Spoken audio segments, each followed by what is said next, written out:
Bom, pessoal, então, boa noite, né? Mais uma aula de direito penal, aplicação da lei penal, né? A gente vai falar sobre extraterritorialidade da lei penal, revendo inclusive alguns conceitos da aula passada, que nós vamos ver aqui novamente, para a gente entrar no nosso tema propriamente dito, né? Vamos lá.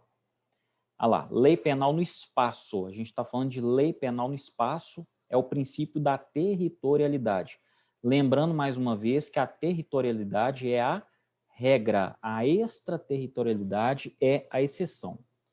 Então, assim, quando a gente menciona a eficácia da lei penal no espaço, a gente entende o seguinte: se o fato é punível, né, ele pode eventualmente atingir os interesses de dois ou mais estados que são igualmente soberanos.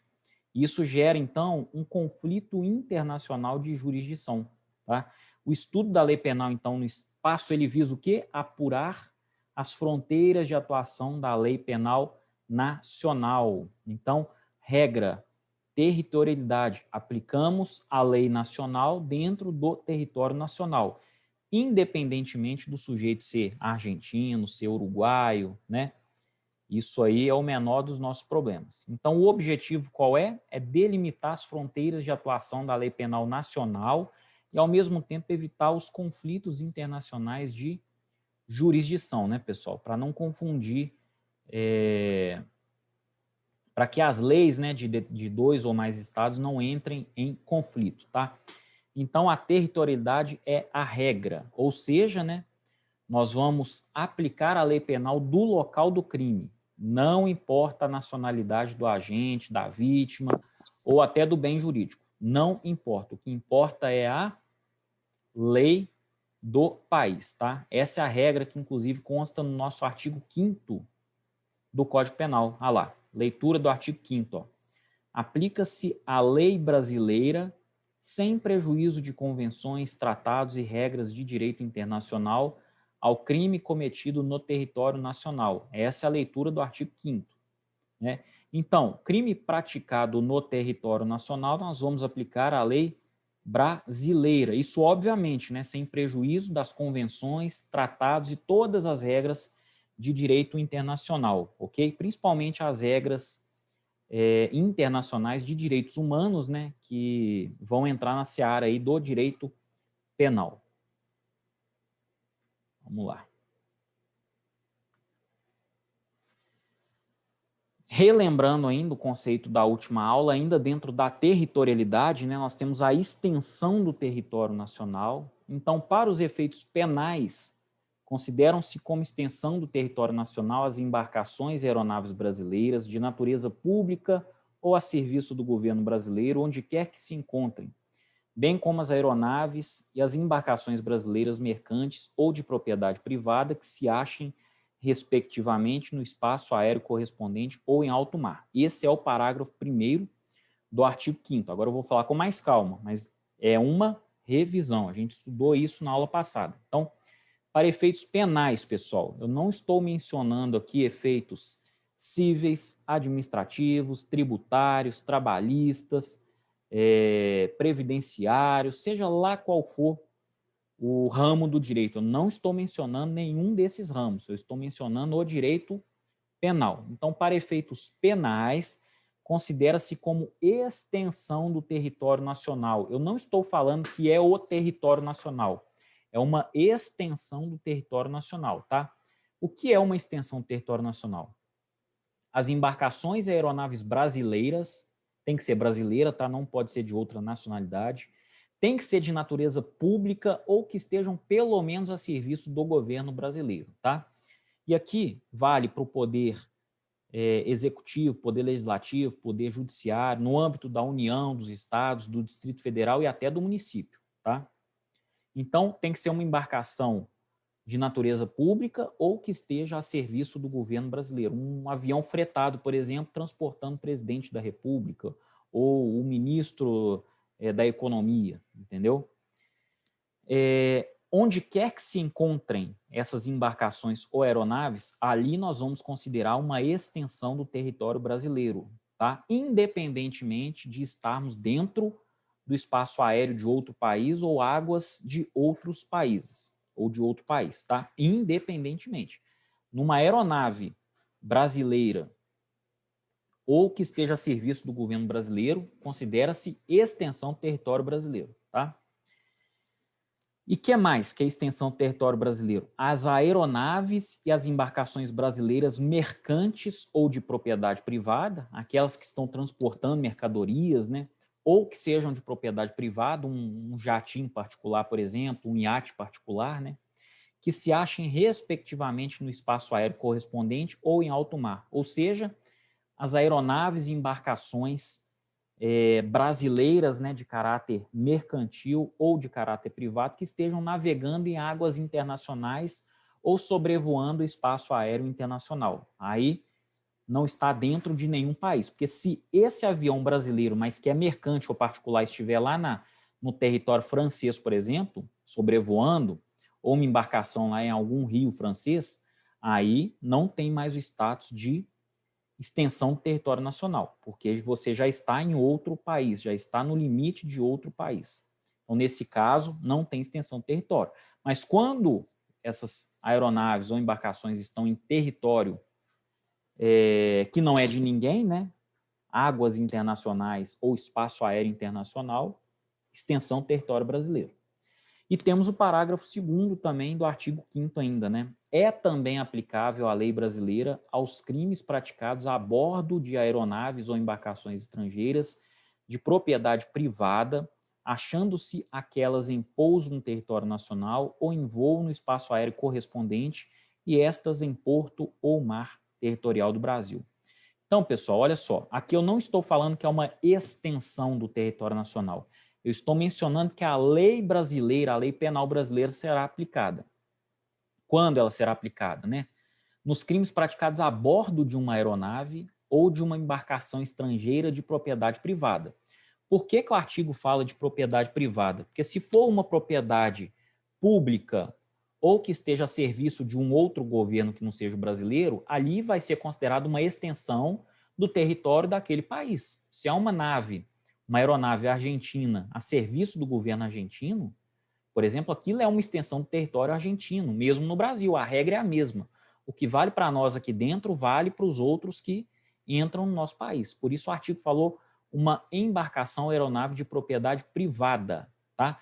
Se ela estiver o quê? Pousada, né? Se é que existe essa palavra, né, gente? Se estiver em pouso, né? Fica melhor. Se ela estiver em pouso aqui no nosso território nacional ou o navio estiver ancorado aqui num porto ou estiver até navegando no mar territorial, nós vamos aplicar a lei do Brasil, tá? Ah, é estrangeira, a aeronave, não tem problema, mas é uma aeronave que é particular, de propriedade privada. Está navegando aqui? Está sobrevoando nosso espaço aéreo? Está. Mas é uma aeronave o quê? Particular, privada. Então, nós não vamos considerar extensão do território nacional, assim como não consideramos as nossas aeronaves e embarcações, né, que estejam dentro de um outro território nacional, que não seja o do Brasil, né, nós não consideramos uma extensão do território brasileiro, então aqui também não consideramos extensão do território estrangeiro. Por isso, nós vamos aplicar a lei penal brasileira, tá? Então aí, ó, territorialidade que é a nossa regra, né, gente? Aplica-se a lei brasileira a todo crime cometido dentro do território nacional. E aí nós temos as exceções, tá? As exceções são imunidade diplomática e consular. Nós temos várias regras em relação à imunidade diplomática e consular, tá? Inclusive, essas regras estão no artigo 5º ou melhor, no artigo 5º não, né? Estão em vários artigos, na verdade, das convenções, tratados e regras de direitos internacionais.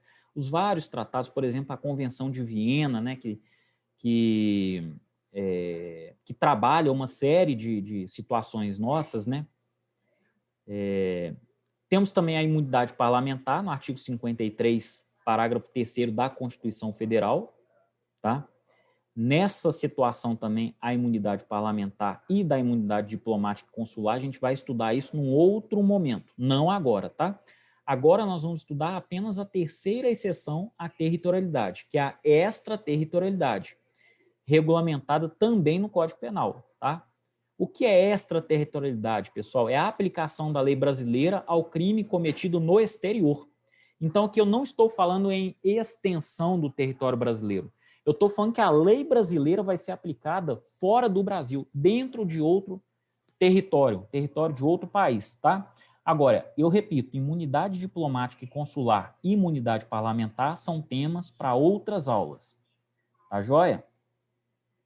Então, vamos aqui na extraterritorialidade, que é a nossa exceção, pessoal. Em casos excepcionais, a lei brasileira poderá extrapolar os limites do território, alcançando crimes exclusivamente cometidos no estrangeiro, tá? As hipóteses de aplicação da lei brasileira em crimes praticados no estrangeiro estão previstas no artigo 7º, incisos 1º, onde nós temos a extraterritorialidade incondicionada, e no 2º também, e também no parágrafo 3º, né, nas situações que nós temos a extraterritorialidade condicionada, tá, no Código Penal. A gente vai ver um por um. Vamos lá. Olha lá. Primeiro, extraterritorialidade incondicionada, ó, tá no artigo 7º, caput, vamos lá, inciso 1º.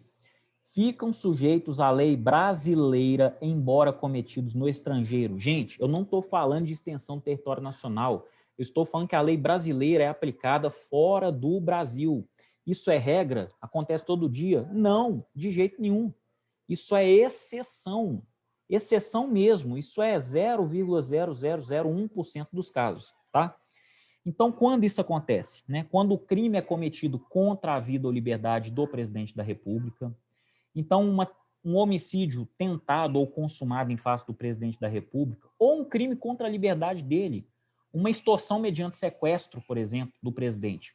Ainda que ele seja sequestrado na China, a lei brasileira será aplicada, ok?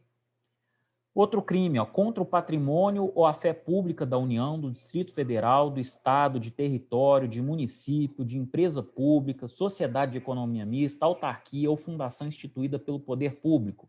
Em todas essas situações em que o governo, de modo geral, né, o patrimônio público, a fé pública, ela é vítima de determinado crime, a lei brasileira vai se aplicar, independentemente de onde ocorreu esse crime, tá?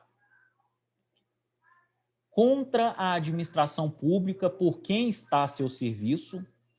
Então, aplica-se a lei brasileira em um crime que ocorre contra a administração pública por aquele que está a seu serviço. Então, o sujeito que está a serviço do governo brasileiro lá em Israel, ele está representando o governo brasileiro lá em Israel, pratica um crime, pessoal, nós vamos aplicar a lei brasileira, tá? É sempre a administração pública, pessoal, protegendo os seus institutos, tá? E, por fim, né, o crime de genocídio, quando o agente for brasileiro ou domiciliado no Brasil. Então, o crime de genocídio, que é aquela matança em massa, né, matar várias pessoas em razão, por exemplo, de gênero, né?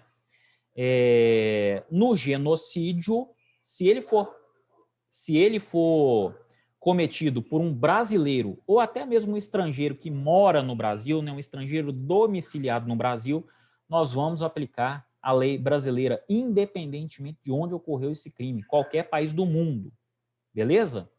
Olha só, pessoal, o parágrafo 1º, o que ele nos informa?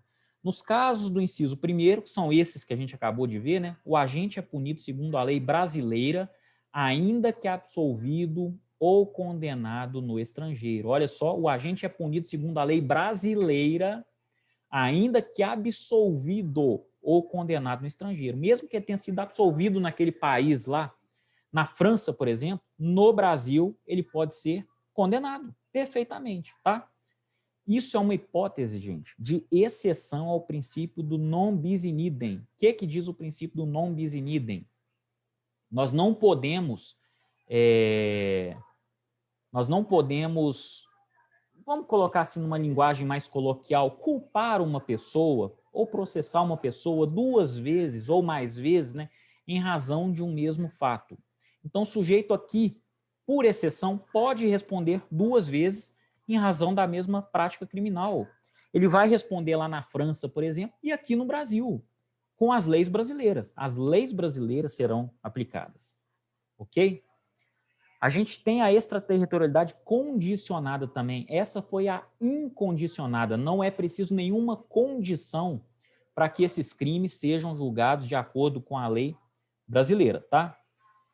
Extraterritorialidade condicionada, lá, os crimes que por tratado ou convenção o Brasil se obrigou a reprimir, os crimes praticados por brasileiro. Então, quando o crime é praticado por brasileiro, gente, a lei brasileira é aplicada, mas isso depende o quê? De algumas condicionantes. É uma extraterritorialidade condicionada, tá? Os crimes também praticados em aeronaves ou embarcações brasileiras, mercantes ou de propriedade privada, quando em território estrangeiro, e ali não sejam julgadas, hein? E ali não sejam julgados. A gente viu que, a priori, né, a regra é o país em que a embarcação ou aeronave está, ok? Nos casos do inciso 2, gente, inciso 2º, a aplicação da lei brasileira depende do concurso das seguintes condições. Então, quais são as condições, né? Se a extraterritorialidade é condicionada, né? Entrar o agente no território nacional, tá? O agente tem que entrar no território nacional, gente. Ele não precisa entrar e ficar aqui um mês no território nacional, não. Se ele pisar, descer do avião e pisar no território nacional, já considera o quê? Nós já vamos considerar que ele entrou no território nacional. Ele precisa ingressar no território nacional, tá? Ainda que por 1 minuto ou poucos segundos, ok? B, ser o fato punível também no país em que foi praticado. Essa é a famosa reciprocidade. Então, esse crime, para ser punido aqui, ele tem que ser punido lá também. Porque se lá ele pode usar droga, gente, maconha, né? Vamos dar um exemplo aqui de um crime de menor potencial ofensivo, né? Se lá em Amsterdã ele pode usar droga, não é razoável ele chegar aqui, no caso a maconha, né? Não é razoável ele chegar aqui e responder, né, pelo crime de uso de droga, embora seja um crime de menor potencial ofensivo aqui, facilita o nosso exemplo, né? Estar o crime incluído entre aqueles pelos quais a lei brasileira autoriza a extradição. Então, tem que ser um dos crimes em que o próprio Brasil autoriza a extradição. O que é extradição? É devolver o nacional daquele outro país que cometeu um crime aqui para ser julgado lá, né, no território dele. D, não ter sido agente absolvido no estrangeiro ou não ter aí cumprido a pena, ok? Então, aqui ele não pode ser o quê? Ter sido absolvido, ao contrário do inciso 1º, tá? Em que o sujeito responde mesmo tendo sido absolvido. Aqui não. Se ele foi absolvido no estrangeiro, acabou, tá? Ou se ele tiver ali cumprido a pena toda também, acabou.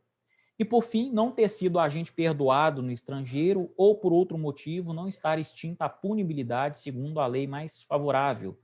Por exemplo, se o crime prescreveu lá no estrangeiro, aí já era, né, gente? Não pode ser punido aqui no Brasil também. Então, essas são todas as condições que devem estar reunidas, tá?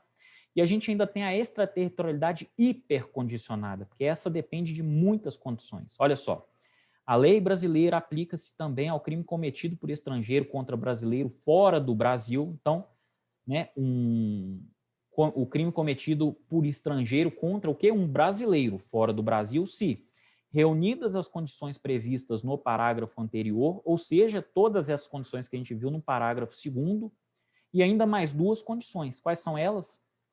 Não foi pedida ou foi negada a extradição, tá? Então, se não foi pedida ou essa extradição foi negada, o Brasil pode, sim, tentar. Então, o sujeito praticou um crime aqui, contra um brasileiro, mas não pediram a extradição dele. O Brasil pode entrar. Ou se houve uma requisição do ministro da Justiça, tá? Uma observação importante, ó. A hipótese que mais cai em prova, gente, eu estou mencionando aqui prova da OAB, tá? É uma prova importante aí para vocês. Provas de concurso também, para quem for fazer, né? E até provas da graduação, né? É o crime praticado por brasileiro no estrangeiro, gente, tá? É uma contrapartida necessária à vedação de extradição ao cidadão brasileiro, né? E caso não existisse essa hipótese de extraterritorialidade, o cidadão que cometesse o delito no estrangeiro e regressasse ao território nacional ficaria impune, tá? Então, se o sujeito pratica um crime lá nos Estados Unidos e volta para o território nacional, acabou, não poderia ser punido, o que não faria o menor sentido. Tudo bem, são necessárias algumas condições?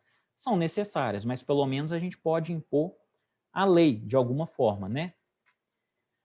Exemplo de caso concreto para facilitar a nossa vida, né? O crime é praticado por um brasileiro no estrangeiro, tá? Então, o brasileiro, lá nos Estados Unidos, ele mata um mexicano. E depois ele volta para o Brasil, logo em seguida. Aí as perguntas que eu tenho são as seguintes.